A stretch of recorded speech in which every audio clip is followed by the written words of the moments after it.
Wood Nation, what's going on, bros and bros? Look, man, this is Wood Jr., and I trust all is well. Happy Sunday to everyone out there, man. Listen, it's wifey's turn to give the synopsis of the service. And remember, bros and bros, if you guys ever want to visit, come to say hello, or just check out our service, man. Look, 55 Al Henderson Boulevard, Savannah, Georgia, 31419. We'll see y'all here. Also, and 2 thumbs up, gentleman today that ran to me, man, he arrived, man. That dude is a rider, bro. So, man, if you're watching this video, put your comments down below. Good to see you. You ready, wifey? Yeah. All right, y'all, here come wifey. Wait, y'all, can y'all see me? Don't go into the shadows of the devil. Morning, Wood Nation. This is wifey.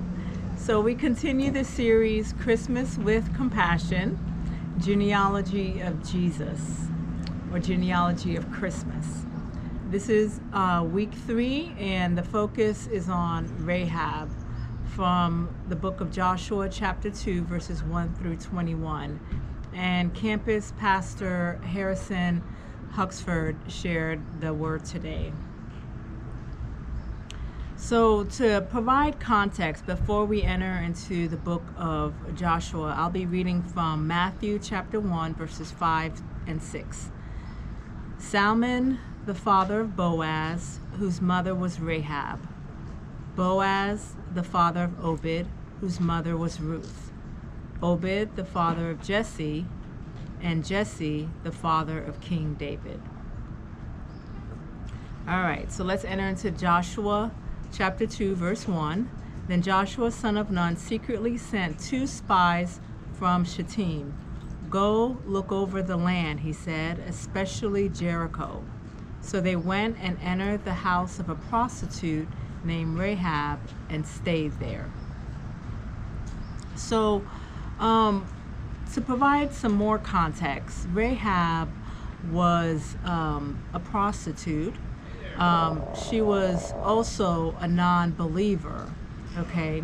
And so that was her label. If you recall the book or the movie The Scarlet Letter, it was about a woman who was in adultery. She had an adulterous affair and had a child from that affair, and she did not succumb to the pressure from the town to identify who the father was. They kept pressuring her, the villagers kept pushing her to tell them who the father was, but she would not. And so they put a label on her chest, the letter A. And so for Rahab, going back to the book of Joshua, Rahab was known as the prostitute. Notice it said the house of a prostitute, and then her name, named Rahab. So that was her label.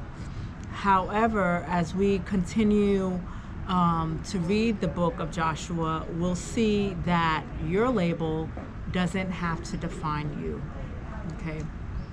You better preach. So let's continue in Joshua chapter 2. The king of Jericho was told, look, some of the Israelites have come here tonight to spy out the land. So the king of Jericho sent this message to Rahab: bring out the men who came to you and entered your house, because they have come to spy out the whole land. But the woman had taken the 2 men and hidden them. She said, yes, the men came to me, but I did not know where they had come from. At dusk, when it was time to close the city gate, they left. I don't know which way they went. Go after them quickly. You may catch up with them. But she had taken them up to the roof and hidden them under the stalks of flax she had laid out on the roof. So the men set out in pursuit of the spies on the road that leads to the fords of the Jordan. And as soon as the pursuers had gone out, the gate was shut. Before the spies lay down for the night, she went up on the roof and said to them, I know that the Lord has given you this land, and that a great fear of you has fallen on us, so that all who live in this country are melting in fear because of you. We have heard how the Lord dried up the water of the Red Sea for you when you came out of Egypt, and what you did to Sihon and Og, the two kings of the Amorites east of the Jordan, whom you completely destroyed. When we heard of it, our hearts melted in fear, and everyone's courage failed because of you. For the Lord your God is God in heaven above, and on the earth below. Now then, please swear to me by the Lord that you will show kindness to my family, because I have shown kindness to you. Give me a sure sign that you will spare the lives of my father and mother, my brothers and sisters, and all who belong to them, and that you will save us from death. And that's from Joshua chapter 2, verses 2 through 13. So let's unpack this long passage. So we see here that the king of Jericho wants Rahab to basically out these men, right? These Israelites, because the king of or the land of Jericho is a pagan land. So it's a contrast from Israel.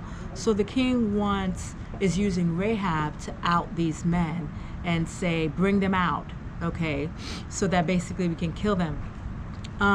But Rahab, she's also a pagan, but she commits treason here by pretending she doesn't know where these two men are, where they came from, okay?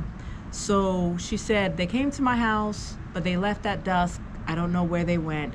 You go after them, see if you can catch up to them.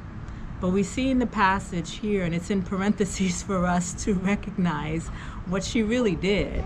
And what she really did was hide them up on the roof under the stalks. So she's committing treason against her country of Jericho.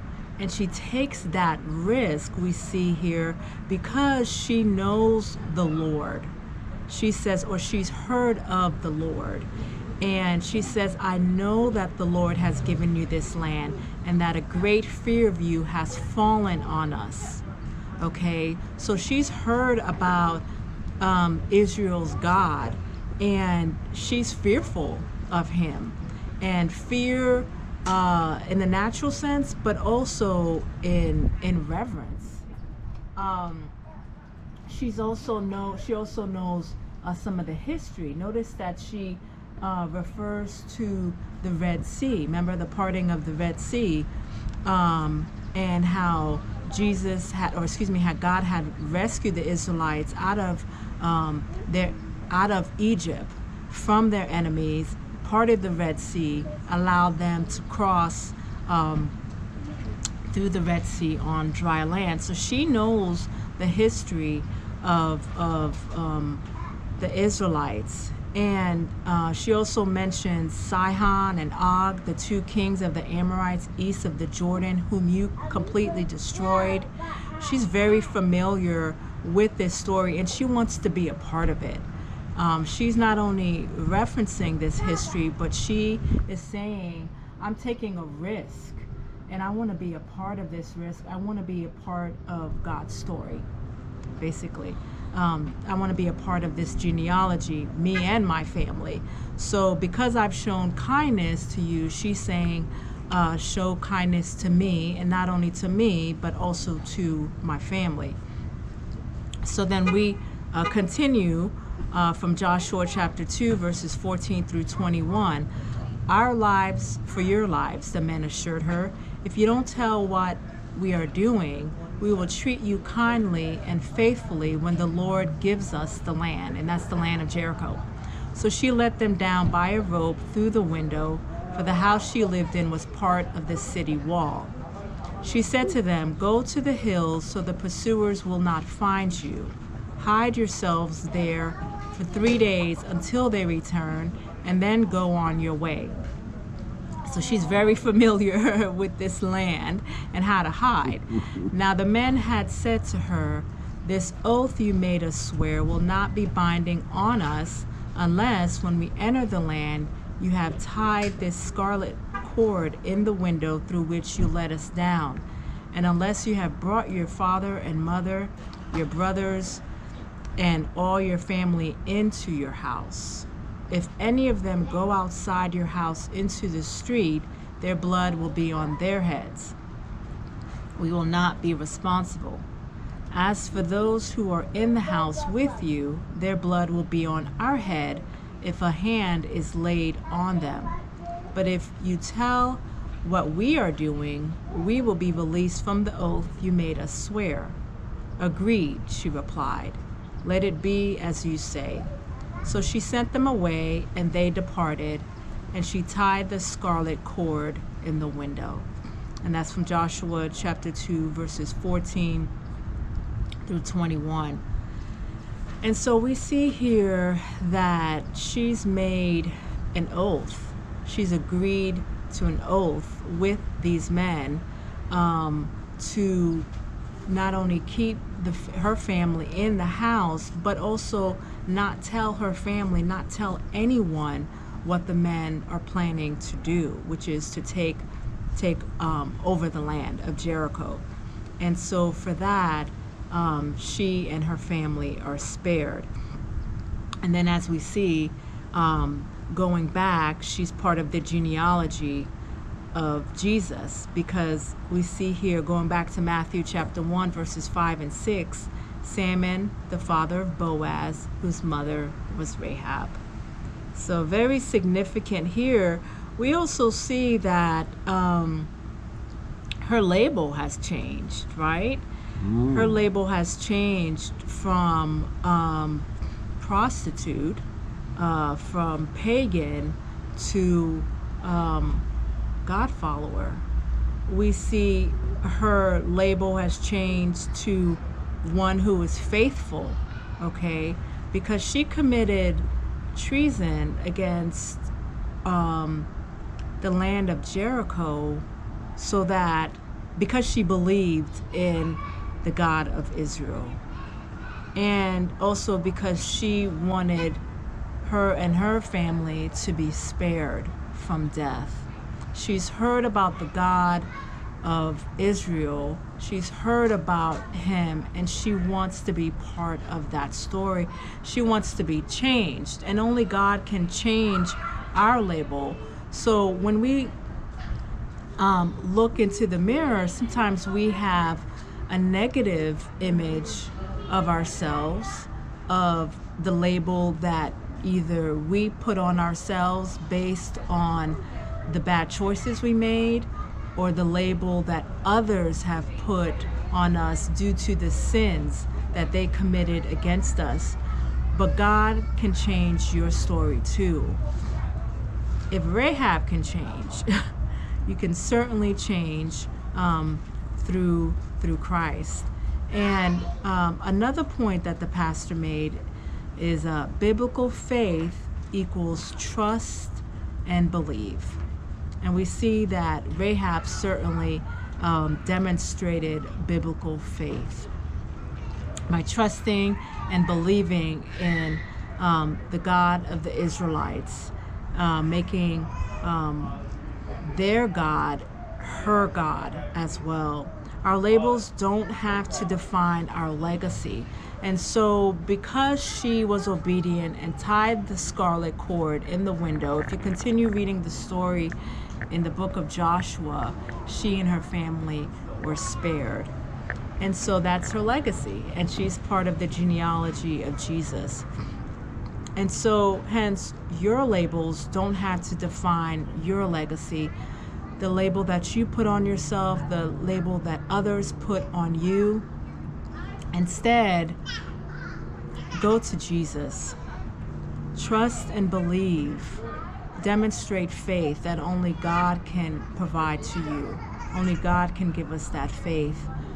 And know that that when he looks at you, he will treat you with kindness, with loving kindness, not with the label that you put on yourself or that others put on you.